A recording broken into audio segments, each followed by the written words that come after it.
시청자 여러분 안녕하십니까. 심하연TV에 또 북한이 탈주민이 아니라 또 다른 외국인을 모시고 인터뷰를 좀 하나 하려고 하는데요. 본인 소개 부탁드립니다. 저는 우크라이나에서 13년 전에 왔던 줄리아입니다. 네, 여러분 오늘 우크라이나에서 온 줄리아 선생님을 모시고 인터뷰를 할 건데요. 사안이 많지. 지금 러시아와 우크라이나 지금 전쟁하고 있지 않습니까? 우크라이나에서 13년 전에 한국에 왔다고 하는데 한국에 어떻게 그렇게 쉽게 올 수 있나요, 외국에서? 제가 우크라이나에서 언어학과 다녔는데 언어학과를. 예, 특별한 언어 배웠으면 좋지 않을까. 그래서 한국어 관심이 생겼는데 네. 여기 장학금 받아서 여기 대학원 공부하러 왔어요. 예, 그럼 우크라이나에서 정말 한국어를 배우고 싶어서 한국으로 왔답니다. 그러면 사실 우크라이나에서 영어도 있고 13억의 인구가 사는 중국어도 있는데 왜 그때 13년 전에 한국어에 딱 꽂히게 된 계기가 무엇이 있나요? 조금 중국이 더 유명하고 사람들이 많이 유학하러 가는데 한국이 조금 새로운 나라라고 생각해서 네. 그때 아직 사람들이 한국말 하면 약간 북한이라고 생각하고 예, 그때는. 그때 할머니한테 한국에 유학하러 갈 거라고 말했는데 할머니 울었어요. 먹을 거 있을 건지 따뜻한 물이 있을 건지. 근데 그때 당시만 해도 우크라이나에서는 북한하고 노스코리아하고 사우스코리아의 어떤 구분이 아예 안 됐나 보죠? 알고 있었는데 옛날 사람들이 네, 이렇게 옛날 사람들이라. 생각했어요. 예. 자, 그러면 벌써 유럽에서도 한국 가면 이게 잘 사는 나라다. 네. 이런 것도 있고 영국, 프랑스 이런 데 가면 한국인이면 아예 그 미국이나 캐나다인처럼 빨리 뽑아주는 통로가 따로 있어요. 네. 그래서 이게 한국의 어떤 국뽕이 딱 생기더라고요. 13년 전에는 그 정도로 한국이 우크라이나나 또 다른 나라에 막 이렇게 국력이 키워지고 대단한 나라라고 알려지지 않았었나요, 그때는? 그때는 옛날 사람들이 약간 전쟁 기억하면서 그것만 집중하고 한국에 대해 잘 안 읽었고 그래서 할머니 이렇게 생각하는데 젊은 사람들이 점점점 관심이 생기고 있었어요. 네. 근데 뭐 삼성이라고 하면 TV가 있는데 일본 제품이라고 생각하고 삼성을요? 예. 아, 말도 안 된다. 그래서 지금은 이제 다 알아요. 지금 다 알아요? 우크라이나에서 한국 식당도 유명하고 많아지고 노래방도 있고 그 다음에 화장품도 유명하고 뭐 BTS 같은 거 젊은 사람들이 잘 알아요. 드라마도 보고. 오, 예, 예. 예. 그러면 지금 전쟁이 나서 친정집에 못 가봤을 거 아닙니까? 작년에 가봤어요. 전쟁하는데요? 너무 가고 싶어서 갔는데 지하철에서 몇 번 잤어요. 미사일 오기 때문에. 지하실에서요? 예. 아, 저는 진짜 궁금했어요. 왜냐면 그 전쟁하는 나라가 어디죠? 이스라엘. 이스라엘에서 반도체를 사러 그 공장으로 왔다는 거예요. 그 보여주는데 아니 지금 이스라엘이 전쟁 중 아니냐고 반도체 뭐 사러 그 공장으로 오냐고 미팅하러 4명이 우르르 왔다는 거예요. 이스라엘 사람들이. 전쟁 중이면 군대만 그냥 잠깐 전쟁하고 3위는 다 비행기를 타고 기본적인 평화로운 일상을 누리는 것 같아서 이게 너무 놀라웠습니다. 지금 우크라이나의 상황이 안 그래요. 안 그래요? 우크라이나에서 상황도 심각하고 네. 비행기 못 다녀요. 어떻게 가셨습니까? 제가 갈 때 폴란드까지 가고 폴란드에서 기차 타고 갔어요. 폴란드에서 네, 기차 타고. 그럼 네. 기차는 그래도 열려 있나 봅니다. 예. 아, 근데 위험할 때는 선택해야 돼요. 기차 탈 건지 아니면 대피소 갈 건지.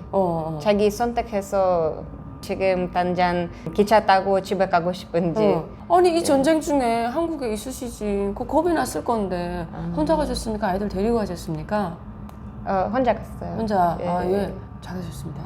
시민들이 이렇게 우리 시민들이 이렇게 힘들게 살고 있는데 제가 그 느낌 모르다면 다시 자기 고향으로 못 올 수도 있어요. 전쟁 뭔지 실제로 봐야 이해할 수 있어요. 그러면 지금 그 북한 군을 파견했다. 러시아로 파견했다. 우크라이나 지도를 보니까 우크라이나도 땅이 굉장히 크더라고요. 물론 우크라이나 전 지역이 전쟁을 하지만 접점 지역이 따로 있지 않습니까? 그쪽 네. 제일 서구역이죠. 그러면 우리 그 선생님 집은 많이 떨어져 있나요? 좀 가까운 지역에 있나요?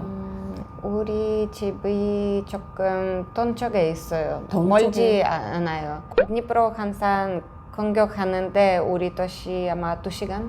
네. 네. 그러면 거기 가보니까 지금 전쟁 중이면 지금 우리 한국 보면 서울이랑 이렇게 고층 빌딩이 있잖아.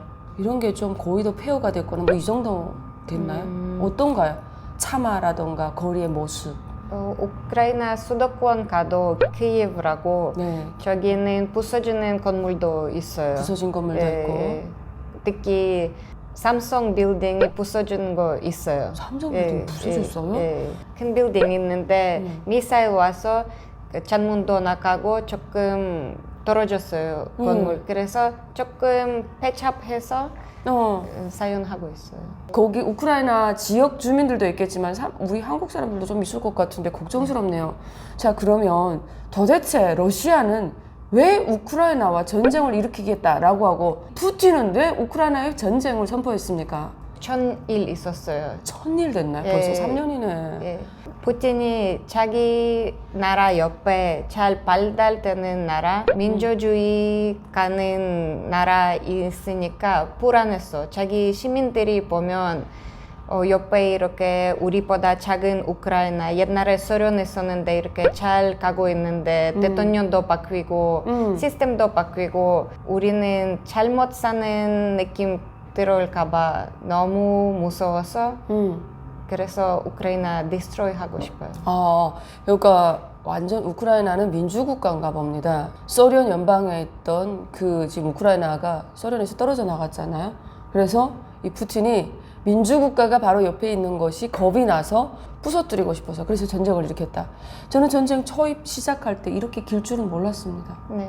전쟁이 딱 시작이 되니까 원자재 값이 폭등해가지고 여러분 아시다시피 집이라든가 만들 때 들어가는 자재 다 폭등해서 건설비 올라가고 또 일반적으로 시민들이 자그마한 거 집 수리하려고 해도 또 그 원자재가 폭등해가지고 리모델링 하는데 2배 이상을 받더라고요. 그러니까 그만큼 우리에게도 엄청난 피해가 간다는 겁니다. 직장이나 공장 기업소 같은 것은 정상으로 지금 운영하고 뭐 다니고 있습니까? 네. 아, 그건 제대로 지금 운영이 되나요? 남성들이 많이 군인으로 가는데 사람이 부족한 느껴요. 여성들이 아기들 데리고 외국에 많이 나가고 전쟁 끝나고 나서 나라 다시 재개발하려고 하면 사람들이 필요할 것 같아요. 그러면 시내에 좀 돌아다니는 사람은 좀 많이 보이나요? 우크라이나에? 많이 보이는데 전에처럼 아니에요. 전에처럼은 아니다. 예, 그러면 그 우크라이나에 갔을 때 마트나 이런 데 물건이라 이러던 건 좀 충분해 보이던가요, 이전처럼? 다 문제 없는데 밤마다 미사일 오고 있어서 대피소 가라고 하는데 사람들이 잠 못 자요. 밤에 일어나서 새벽에 4시, 5시 대피소 가거나 7시까지 저기 있고 다시 가면 이제 출근해야 되잖아요. 근데 잠이 못 자서 어떻게 일할 수 있는지 조금 힘들어요. 그러니까 미사일이 매일 날아오는 듯한 불안감에 대피소 왔다 갔다 하면서도 또 다음날 일어나면 정상적인 경제활동을 해야 되는 불안함 속에서 3년 동안의 전쟁을 치르면 사람들이 더 무덤덤해질 수도 있고 또 항상 불안하기 때문에 전 국민이 엄청난 불안에 떨고 있을 것 같습니다. 네. 그러면 우크라이나에 북한군이 들어왔다고 지금 뉴스 막 뜨고 얼마 전부터 지원한다 이러는데 혹시 틱톡이나 아니면 유튜브나 혹은 뭐 우크라이나에서 그 공개적으로 보는 우리 같은 네이버 창 같은 우크라이나도 뭐 사이트가 있을 거 아닙니까? 거기에 들어가 보면 진짜 북한군을 포로로 잡았다고 하거나 북한군을 봤다고 하거나 이런 뉴스를 본 적이 있습니까? 네. 인스타그램에서 보고 있는데 내 생각에는 푸틴이 자기 군인들 사용하면 많이 죽었는데 또 사용하면 나라에서 사회적인 문제 많이 생길 것 같아서 그래서 북한 사람은 우리는 이런 단어 있어요. 폭탄용 고기로. 폭탄용 고기. 네. 이렇게 많이 사용하면 희생하더라도 문제 안 생기고 왜냐하면 러시아도 민족들이 아무 문제 안 보인다고 생각해서. 네, 그렇군요. 그러니까 여러분 전쟁 3년 동안 길어지면 제일 그 군인들이 나라를 지키는 군인들이 희생 엄청나게 할 거 아닙니까? 근데 군인들도 다 가족이 있을 거 아닙니까? 부모님 계시고 엄마, 아빠, 형제들이 있을 건데 인명피해 삼가 늘면 그 러시아의 국민들의 여론도 푸틴에게 화살이 돌려질 수 있기 때문에 푸틴은 그 화살을 국민들이 자기를 향한 그 화살을 좀 분노를 누그러뜨리기 위해서 어쨌든 대체할 수 있는 인원은 필요하니까 그게 러시아라는 그 러시아 민족이 아니라 다른 나라, 즉 고깃밥, 대포용 고깃밥이죠. 북한 군인들을 대치해가지고 가지고 오면 러시아 국민들에게 항의받을 일이 없으니까 그것 때문에 돈으로 북한 군인들을 유혹해가지고 김정인과 딜쳐서 데리고 왔다라는 겁니다. 근데 정말 궁금한데 그 전에 벌써 10월 달에 북한 군을 잡았더라고요. 그래서 보셨나요? 눈 덩덩덩덩 이렇게 싸매고 이렇게 들어넣어서 너는 왜 여기로 왔냐? 무슨 임무가 뭐냐? 너의 이름은 뭐냐? 이렇게 하니까 이 사람 인터뷰를 해요. 그래서 제가 딱 들었는데 이 사람 북한 사람이에요. 아, 그래요? 확실하게 북한 사람이에요. 앞쪽에 사투리를 쓰더라고요. 이거는 우리가 살아본 사람이니까 우리가 알 거 아닙니까? 네. 그런 인스타그램에 그런 자료 같은 게 좀 올라와 있나요? 북한 군인 잡았는데 서류 사진, 그 군인 사진 올렸어요. 네. 네, 제가 한국 사람이라서 확인 못해요. 네. 진짜 푸틴도 북한 사람 사용하고 무라트 민족으로 말하고 네. 그래서 정보가 여기저기 이런 다양한 정보 뿌려서 사람들이 헷갈리게 만드는 예, 거죠. 진짜 맞는지 아니면 거짓말 하는지 진짜 말 못 찾게 하는 거예요. 그러니까 여러분 그 정보전이라는 거에 소련이 옛날부터 엄청 능숙하지 않습니까? 그래서 사이버 전쟁이다 이러는데 가짜 정보를 많이 퍼뜨려서 사람들이 혼란에 빠지게 하는 거예요. 정보라는 것은 제대로 줘서 정확한 판단이라던가 그거에 기초해서 어떤 다른 판단이나 대책을 세울 수 있게 해야 되는데 이 러시아는 가짜 정보 이것도 저것도 이것도 막 뿌려가지고 도대체 어떤 게 진짜 정보야 라고 그 정보를 접해서 다른 뭔가를 하는 사람들도 헷갈리게 만든다는 겁니다. 그래서 우리가 제대로 된 어떤 거를 판단을 산출하지 못하게끔 방해 공작을 하는 것이 푸틴의 사이버 전략 중에 하나죠. 그 러시아의 전략 중에 어느 지역이더라? 크림반도 지역인가 이 정보전으로 이게 해서 흡수해가지고 먹었거든요. 그거 지금도 하고 있다 이렇게 보시면 되겠습니다. 그러면 정확한 정보는 아니라고 해도 만약에 북한군을 잡았어요. 그러면 나는 항복합니다. 이런 사람들 있잖아요. 러시아도 네. 항복합니다. 이러면 우크라이나에서 그 사람들을 어떻게 처리합니까? 잡혀서 감옥 넣어요. 그냥 감옥에만 넣는 거예요. 죽이지는 않는 거예요. 아니에요. 우리는 세계에서 법적으로 따라가니까 죽이면 안 되고 그 다음에 러시아도 우리 군인들이 잡혀서 다시 바뀌어야 되는데 우리 많이 모아야 우리 사람들이 다시 우리나라에서 돌아올 수 있으니까. 포로 송환 이렇게 할 수 있으니까. 그래서 사실 민주국가는 사람의 목숨을 경시하지는 않으니까 우크라이나도 이 포로를 잡고 감옥에다 그냥 넣는다 이렇게만 보는데 이 북한은 러시아를 돕기 위해서 온 군대잖아요.